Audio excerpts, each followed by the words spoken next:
La historia que conoces es la única posible.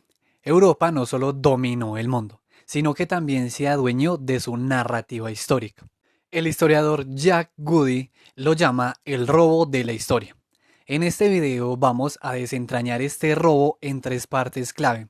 Primero, veremos cómo se apropiaron del tiempo, el espacio y las periodizaciones. Luego abordaremos el debate sobre conceptos históricos como el feudalismo y la ciencia, mostrando narrativas construidas para justificar la singularidad europea. Finalmente cerraremos examinando el robo de la civilización y de los valores humanos, demostrando que son mucho más universales de lo que nos han hecho creer. En muchas ocasiones las generalizaciones de las ciencias sociales, y esto es aplicable tanto a Asia como a Occidente, parten de la creencia de que Occidente ocupa la posición de salida obligada en la construcción del conocimiento general. Los conceptos de casi todas nuestras categorías, política y economía, Estado y sociedad, feudalismo y capitalismo, se han erigido fundamentalmente sobre la base de la experiencia histórica occidental. Comencemos.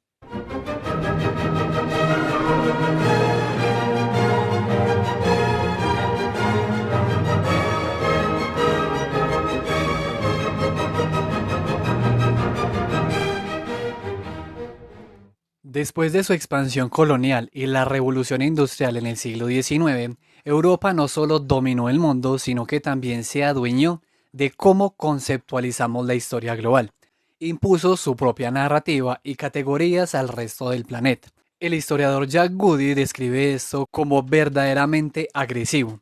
Se asumió, por ejemplo, que Europa inventó instituciones y valores fundamentales como la democracia, el capitalismo mercantil, la libertad o el individualismo. Sin embargo, muchas de estas ideas y sus formas embrionarias existían en otras sociedades mucho antes. Una de las formas más claras de este robo se ve en cómo Occidente se adueñó del cómputo del tiempo. Piensa en las fechas históricas. Se miden en relación con el nacimiento de Cristo, relegando otras eras como la égira islámica o los años nuevos judío y chino a los márgenes. Incluso conceptos como el siglo o el milenio, propios de culturas escritas, fueron apropiados. El año solar europeo y la división en meses se adoptaron como lógicos, ignorando la validez de sistemas lunares o estacionales de otras culturas.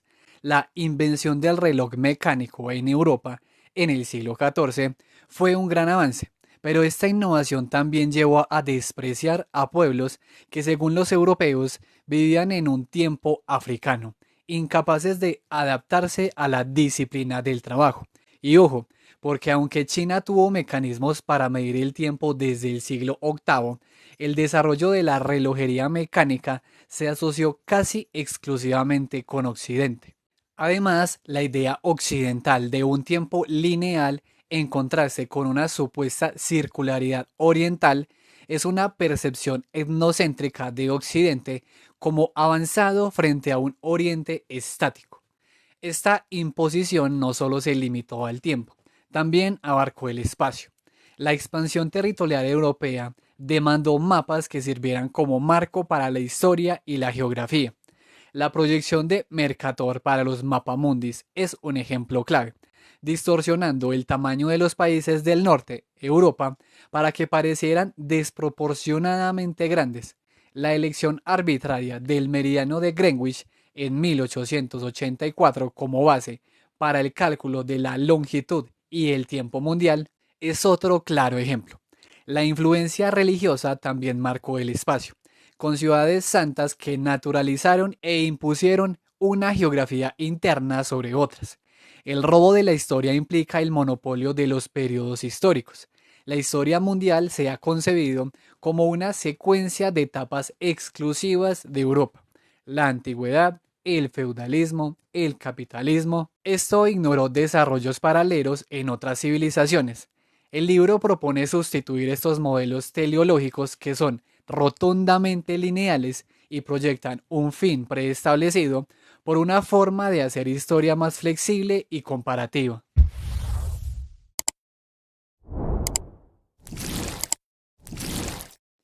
Luego el autor habla entonces de una antigüedad inventada.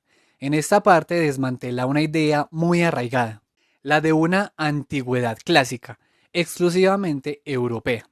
Se argumenta que esta fue una construcción eurocéntrica creada para justificar una supuesta línea de progreso única que llevaba directamente al capitalismo. La narrativa eurocéntrica presenta a la antigüedad clásica, es decir, Grecia y Roma, como el punto de partida de un nuevo mundo, pilar de nuestra política contemporánea, la democracia, la libertad y el imperio de la ley. Se las diferencia radicalmente de las civilizaciones de la Edad de Bronce, principalmente asiáticas. Historiadores influyentes, incluso Marx y Weber, interpretaron los cambios fundamentales de la sociedad desde la Edad de Bronce bajo un marco limitado, centrado en la experiencia europea. El autor critica la idea de que los griegos y los romanos inventaron muchas cosas. Por ejemplo, aunque los griegos sí crearon la democracia, la práctica de la representatividad ya existía en lugares como Tiro y Cartago en Fenicia, e incluso en sociedades africanas, mucho antes de que el modelo griego fuera adoptado por Europa en el siglo XIX. La libertad, entre comillas, se asoció fuertemente con la ideología griega, a pesar de que ellos practicaban una esclavitud extensiva. La noción de libertad individual tampoco era propia de Grecia. En cuanto al imperio de la ley, los romanos desarrollaron un elaborado conjunto de leyes escritas, pero las culturas orales también tenían sistemas legales complejos. El alfabeto es otro punto. La adición de vocales por los griegos al esquema semítico se considera una invención, pero el alfabeto consonántico semítico usado en Fenicia y Ugarit fue anterior y fundamental para textos como el Antiguo Testamento. La infravaloración de estas contribuciones es un claro ejemplo de helenocentrismo. Incluso en el arte, la pretensión griega de haber inventado el arte es cuestionable. Hubo ricas tradiciones artísticas previas en el antiguo Oriente Próximo que influyeron en el arte griego. Además, el arte clásico fue rechazado en Europa por más de 1000 años por las religiones monoteístas hasta el Renacimiento. En la economía, la distinción entre la economía antigua y el capitalismo, negando la existencia de mercados significativos, es puesta en duda. Las economías antiguas y precapitalistas sí tuvieron mercados y comercio. Se enfatiza entonces la gran unidad que existía entre las civilizaciones de la Edad del Bronce en Eurasia, caracterizadas por la revolución urbana, agricultura avanzada, metalurgia y escritura. La supuesta divergencia entre una Europa dinámica y una Asia estática es una construcción eurocéntrica tardía, influenciada por el dominio europeo del siglo XIX. Un ejemplo claro de este robo es cómo se excluyó y minimizó a Fenicia y Cartago de la narrativa de la antigüedad europea, a pesar de sus logros y relevancia histórica, solo por ser consideradas semíticas o africanas. Ahora llevemos el feudalismo a debate. En esta parte el autor desafía la idea de que el feudalismo fue una etapa exclusiva de Europa y un paso progresivo hacia el capitalismo. Esta visión, se argumenta, es parte del robo de la historia que minimiza a otras civilizaciones. Historiadores europeos crearon la categoría de feudalismo pensando en su propio continente, asumiendo su desarrollo único. Se propone que para comparar debemos identificar características comunes en sistemas de tenencia de la tierra, en lugar de imponer una etiqueta europea. Pero el periodo feudal en Europa occidental fue en realidad una fase de declive, especialmente en la vida urbana y cultural tras la caída del Imperio Romano. Mientras tanto, el Imperio Bizantino y los países árabes en Oriente mantuvieron la continuidad de las culturas urbanas y el comercio funcionando como centros vitales. La economía de Europa occidental era más frágil, lo que la hacía más propensa a la decadencia. Ciudades como Constantinopla, Alejandría y Cartago continuaron prosperando y mantuvieron un alto nivel educativo. El renacimiento europeo se percibe como un renacer. Fue necesario precisamente porque hubo una regresión, una supuesta edad oscura. Este resurgimiento no fue puramente interno, sino que se dio en parte gracias al contacto con Oriente. El comercio con el Mediterráneo oriental y Asia fue clave para la recuperación de Europa, aportando bienes, tecnología y conocimiento. La obra también señala similitudes en los sistemas productivos y militares. Grandes propiedades con obligaciones existieron en casi todas las culturas post-Edad del Bronce. La caballería en la guerra, a menudo asociada con el feudalismo europeo, ya era conocida y utilizada en China, Persia, Bizancio y ejércitos islámicos mucho antes. La periodización que coloca el feudalismo como un paso inevitable hacia el capitalismo es una perspectiva teleológica que ignora las trayectorias de otras civilizaciones. Se sugiere que la historia de Eurasia debe verse como un conjunto dinámico de interacciones continuas, no como etapas lineales exclusivas de Europa. Ahora hablemos del despotismo. Aquí se desmantela el concepto de despotismo asiático, una invención eurocéntrica, aplicada especialmente al Imperio Otomano para justificar la supuesta superioridad europea. Desde el siglo XVII, intelectuales como Maquiavelo y Montesquieu conceptualizaron a Turquía como el arquetipo del despotismo, un gobierno sin límites, sin propiedad privada ni nobleza hereditaria, muy diferente de Europa.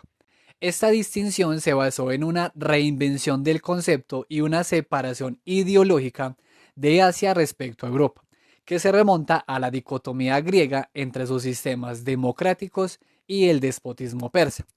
La idea de que las sociedades islámicas eran tecnológicamente conservadoras también es rebatida. Los otomanos, por ejemplo, adoptaron rápidamente armas de fuego como los cañones y la pólvora, y crearon un ejército permanente de jenízaros mucho antes que las potencias europeas. La noción de que el Islam impedía la innovación es incorrecta.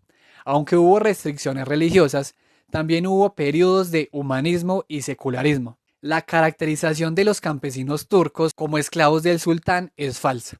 La agricultura otomana se basaba en propiedades arrendadas, con un sistema de granjas familiares comparable al europeo, y el Estado protegía los derechos de los campesinos. La ley islámica reconocía la propiedad privada y existía una soberanía parcelada, similar al feudalismo europeo. Contrario a la idea de economías estáticas, el Imperio Otomano y otras sociedades orientales tenían un comercio vibrante y una burguesía activa. Ciudades musulmanas como Estambul, El Cairo y Alepo eran grandes centros comerciales con mercados extensos y prácticas financieras sofisticadas comparables a las europeas. La industria textil y del papel floreció en Oriente mucho antes, influyendo en Europa. El libro destaca las numerosas similitudes culturales entre las principales sociedades de Eurasia después de la Edad del Bronce: patrones familiares, sistemas de dote, alta gastronomía, el cultivo de flores y el surgimiento de artes como el teatro y la novela. Estas civilizaciones urbanas evolucionaron paralelamente, con un flujo constante de productos, ideas y tecnologías como la pólvora, el papel, la imprenta y la brújula, todos de origen oriental que llegaron a Europa. La idea de patrones divergentes desde la Edad del Bronce es cuestionada. Se sugiere que un marco más útil para la comparación es el de los estados tributarios, que abarca tanto a los estados orientales como a los occidentales, evitando dicotomías extremas y el concepto de despotismo asiático. La riqueza y el dinamismo de China hasta el siglo XVIII demuestran la falacia de un Oriente estático. Ahora hablemos de Ciencia y Oriente. La obra de Joseph Needham, Ciencia y Civilización en China, es utilizada para desafiar la idea de que la ciencia moderna y el Renacimiento fueron fenómenos exclusivamente europeos. Needham descubrió que la ciencia china fue igual o incluso superior a la occidental hasta el siglo XVI. Él se pregunta por qué, a pesar de esos avances chinos, la ciencia moderna, esa que se define por la matematización de hipótesis y su comprobación experimental, surgió solo en Europa Occidental después del Renacimiento. Su análisis muestra cómo el conocimiento europeo decayó tras el 400 a.C. y solo superó a China después del siglo XVI, en un punto en que él llamó de convergencia. Needham atribuía el auge de la ciencia moderna en Europa a la tradición griega, La supuesta singularidad de las ciudades europeas y su burguesía, el contraste entre el feudalismo militar aristocrático de Occidente y el feudalismo burocrático de China.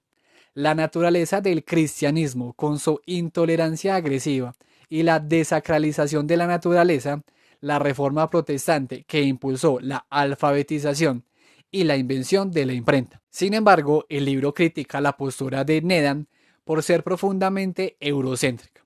Refuta la exclusividad de la burguesía en Europa, señalando que mercaderes y artesanos, junto con formas de capitalismo mercantil, existieron ampliamente en toda Eurasia desde la Edad del Bronce. Destaca que muchos avances tecnológicos cruciales para Europa, como el papel, la imprenta, la pólvora, la brújula, el molino de agua y las técnicas textiles, tuvieron su origen en Asia y llegaron a Europa con siglos de lapso. Europa, de hecho, se benefició de su ventaja del atraso al importar y adaptar estas innovaciones. También señala que China ya tenía un grado de secularismo gracias al confucianismo y una tradición pluralista que no obstaculizó su desarrollo científico, como a veces lo hicieron las religiones monoteístas en Europa o el Islam. Se cuestiona la idea de un salto cualitativo exclusivo en la ciencia occidental, sugiriendo que los avances fueron más bien una aceleración y reorganización de estilos de pensamiento ya existentes. La ciencia moderna no apareció por primera vez en Europa. El libro aboga por un enfoque más cauteloso que evite distinciones categóricas y reconozca las similitudes y la interacción continua entre las civilizaciones euroasiáticas. En el siguiente apartado de El robo de la historia, el autor dirige su crítica a la obra de Norbert Elias, El proceso de la civilización, precisamente por su visión eurocéntrica y excluyente de lo que significa civilización. Elías sostenía que el proceso civilizador, la internalización de la vergüenza, el refinamiento de las costumbres y el autocontrol era un fenómeno exclusivo de la Europa moderna, emergiendo de la transición del feudalismo al absolutismo. Para Elías, el concepto de civilización era una expresión de la identidad de Occidente y su supuesta superioridad. La obra de Goody ve la tesis de Elías como un claro robo de la civilización. Argumenta que Elías limitó injustamente el concepto de civilización a Europa, ignorando las complejas civilizaciones urbanas y los comportamientos refinados que se desarrollaron en Asia, como China, Japón o el mundo islámico, mucho antes y de forma paralela. Se presentan ejemplos que contradicen la singularidad europea. En Japón del periodo Heian existía una sofisticada cultura cortesana con un proyecto colectivo de autocontrol y un gran aprecio por las artes de la paz. China desarrolló elaborados modales como el uso de palillos y complejos ritos de saludo y limpieza comparables a la Europa del Renacimiento. El mundo islámico, por su parte, tuvo una vida urbana y una cultura de higiene con baños públicos altamente desarrolladas, a menudo superiores a las europeas de la época. Incluso Europa experimentó periodos de descivilización o regresión, si les gusta más el término, como la desaparición de los baños públicos romanos bajo influencia cristiana en la Edad Media, solo para reintroducirlos más tarde como baños chinos o turcos. Esto contradice la visión lineal del progreso de Elías. La contención y la etiqueta no son exclusivas de Europa. Son características de todos los grandes sistemas de estratificación en civilizaciones post-Edad del Bronce en toda Eurasia. La idea de que algunas culturas son de culpa y otras de vergüenza es simplista y eurocéntrica. Se critica también la base empírica limitada de Elías, que se apoyó principalmente en manuales de etiqueta europea para una burguesía aspirante, sin considerar ampliamente otras culturas. Finalmente, se argumenta que fenómenos violentos como el nazismo son parte intrínseca del desarrollo social y que la civilización puede coexistir con actos de barbarie. Para entender la sociedad humana es indispensable una comparación sistemática que trasciende el etnocentrismo, reconociendo que las diferencias son de grado y ritmo, no de ausencia o presencia categórica de civilización. Hablamos de feudalismo, de antigüedad, Ahora hablemos de un capitalismo globalizado. La obra de Fernand Braudel, Civilización material, economía y capitalismo, es analizada para criticar cómo incluso historiadores que buscan una comparación global terminan privilegiando la trayectoria europea y su supuesto monopolio del verdadero capitalismo. Braudel divide la economía en tres niveles: la vida cotidiana, la economía de mercado y un mundo de las finanzas, que identifica como el dominio privilegiado del capitalismo exclusivo de Europa. Aunque reconoce el capitalismo de mercado extendido, insiste en que el capitalismo financiero fue un fenómeno puramente europeo y único. Braudel vincula el auge europeo con la invención, entre comillas, de ciertos elementos o una primacía en otros, como el alcohol destilado o el descubrimiento de bebidas como el café, el té y el chocolate, a pesar de que muchas de estas eran de origen externo a Europa. Insiste en que Europa era más dinámica y estaba predispuesta al cambio, en contraste con una supuesta Asia estática. Para él, las ciudades europeas fueron únicas y cruciales, con su libertad y autogobierno, lo que impulsó el capitalismo, a diferencia de las ciudades imperiales asiáticas que considera parásitas y débices. También cree que el feudalismo europeo preparó el camino al capitalismo y fue esencialmente un fenómeno europeo, situando el inicio del verdadero capitalismo en Europa en etapas tempranas, incluso en ciudades italianas del siglo XIII. Pero el libro argumenta que Brodel parte de prejuicios eurocéntricos, señala que muchas innovaciones y productos considerados europeos eran en realidad importaciones de Asia. Se niega la idea de una Asia estática, mostrando que las sociedades asiáticas experimentaron cambios constantes y desarrollaron una economía de mercado, finanzas y manufacturas complejas mucho antes que Europa. Comerciantes e instituciones financieras como las letras de cambio o la banca no eran exclusivas de Europa, existían en toda Eurasia, incluyendo la India, China y el mundo islámico. La supuesta singularidad de las ciudades europeas también es cuestionada, afirmando que las ciudades asiáticas eran igualmente centros dinámicos de actividad. La idea de que el feudalismo europeo fue indispensable para el capitalismo es una visión teleológica que ignora las trayectorias de otras sociedades. La distinción categórica entre el verdadero capitalismo europeo y otras formas de actividad mercantil es artificial, impulsada por la necesidad de justificar la preeminencia europea posterior. Se sugiere que el concepto de capitalismo debería usarse para describir un fenómeno más universal y continuo. En cuanto a las ciudades y universidades globales, el autor desmantela la afirmación eurocéntrica de que Europa fue la creadora exclusiva de instituciones fundamentales como las ciudades y las universidades, y que éstas fueron la base de su singular camino hacia el capitalismo y la modernidad. Sobre las ciudades, historiadores europeos han sostenido que las europeas eran únicas por su autogobierno y libertad, lo que las convirtió en el motor del capitalismo, a diferencia de las asiáticas. Sin embargo, esta idea es rebatida. Las civilizaciones urbanas florecieron en Asia y el Mediterráneo oriental mucho antes de la recuperación europea y siguieron prosperando durante el declive de Occidente.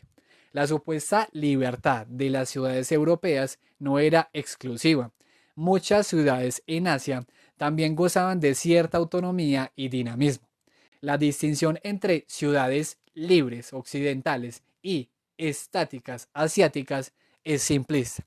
El proceso civilizador, el desarrollo de modales, higiene y refinamiento no fue exclusivo de Europa, sino que se manifestó en sofisticadas culturas urbanas en China, Japón y el mundo islámico, con claros paralelos. En cuanto a las universidades, se critica la narrativa que atribuye a Europa occidental el nacimiento de la educación superior en el siglo XII, considerándolas un salto cualitativo único.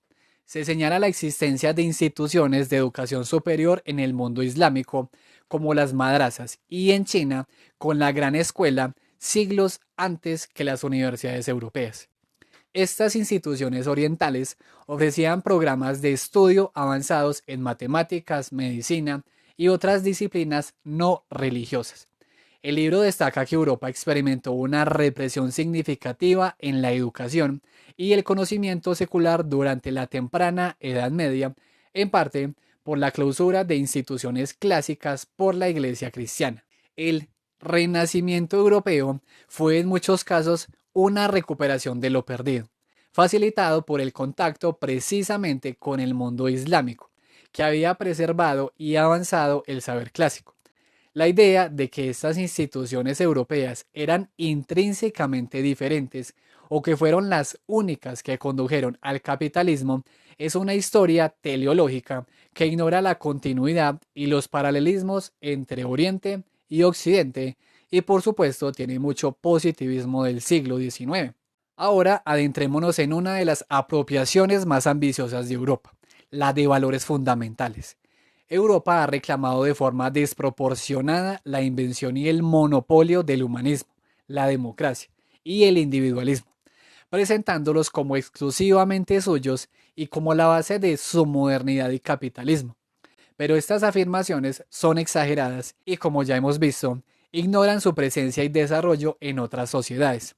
El humanismo en Europa se sitúa en el Renacimiento, ligado a los clásicos griegos y romanos, visto como un renacer que impulsó el potencial humano y la secularización. Sin embargo, otras culturas tuvieron fases humanistas donde prosperaron estudios no teleológicos y conocimiento secular, como el mundo islámico en Al-Ándalus o Japón en el periodo Heian. En cuanto a la democracia, la narrativa eurocéntrica la atribuye a la antigua Grecia, pero esa democracia era restringida. En realidad existieron formas de representación y procedimientos consultivos en muchas sociedades antiguas, incluyendo democracias tribales y en las ciudades-estado de Mesopotamia, mucho antes que en Europa. Se critica cómo el concepto de democracia se ha usado para justificar la política exterior occidental, incluso apoyando regímenes no democráticos por interés. La libertad de elección real en la democracia moderna es cuestionada, pues a menudo está influenciada por el dinero y los monopolios mediáticos. Los valores de individualismo, igualdad y libertad también son presentados como exclusivos de los avances europeos. Sin embargo, el individualismo, aunque en diferentes formas, ha existido ampliamente. La igualdad se asocia a enseñanzas islámicas y a movimientos religiosos en la India, demostrando ideales igualitarios más allá de Europa. La libertad, tal como se entiende en Europa, también existía en el Imperio Otomano y otras sociedades con privilegios y derechos de movimiento.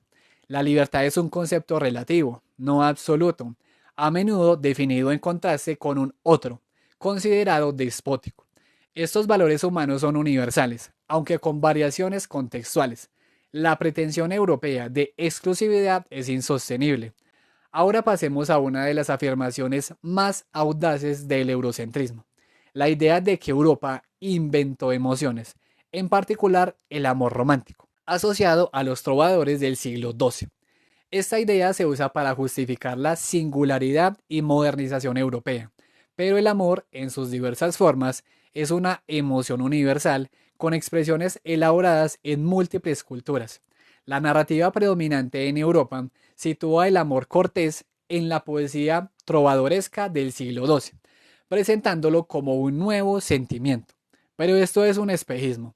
Existen pruebas de poesía amorosa y expresiones de amor romántico en civilizaciones no europeas y en periodos anteriores. En el antiguo Egipto, poemas amorosos; China, poesía amorosa desde el siglo IX a.C.; en el Japón, periodo Heian con sofisticada poesía y cartas de amor; e India, antiguos poemas sánscritos. El mundo islámico tuvo una vigorosa tradición de poesía amorosa en Al-Ándalus y Sicilia, siglos X-XII, anterior e influyente en los trovadores provenzales. Mientras en Europa cristiana el amor cortés se desarrolló en un contexto secular, el libro muestra que en el Islam el amor, tanto secular como religioso, estaba interrelacionado y era central, como se ve en el sufismo.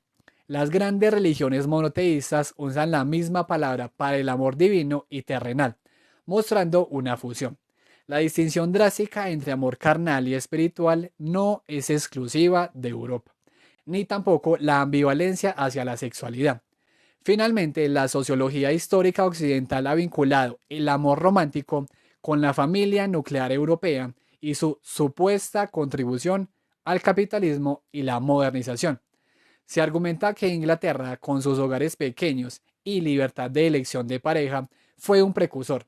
Sin embargo, incluso en sociedades con grupos familiares extensos, las unidades domésticas básicas eran a menudo pequeñas. Los matrimonios concertados no impiden el afecto, y la libre elección no es exclusiva de Europa.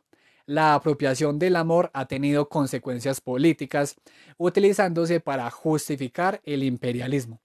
Al final, este libro nos ayuda a ver que el robo de la historia se extiende a los valores y emociones, presentando los logros europeos como únicos y excepcionales, mientras ignora la riqueza y complejidad de las interacciones y paralelismos con las civilizaciones de Asia y el resto de Eurasia. Al final, lo que el trabajo de Jack Goody nos revela es que la historia que a menudo nos han contado no es la única, que conceptos como el progreso, la civilización, la ciencia, el capitalismo o incluso el amor romántico, lejos de ser inventos exclusivos de Occidente, son el resultado de interacciones complejas, préstamos culturales y desarrollos paralelos a lo largo de toda Eurasia. Este robo de la historia no solo ha distorsionado nuestro pasado, sino que ha limitado nuestra capacidad de entender la riqueza y la interconexión de todas las culturas. Es hora de abrir los ojos, cuestionar las narrativas preestablecidas y reconocer la verdadera diversidad y continuidad de la experiencia humana, porque al entender que nadie es dueño de la historia, podemos construir un futuro donde todos tengamos un lugar. Nos vemos en la próxima.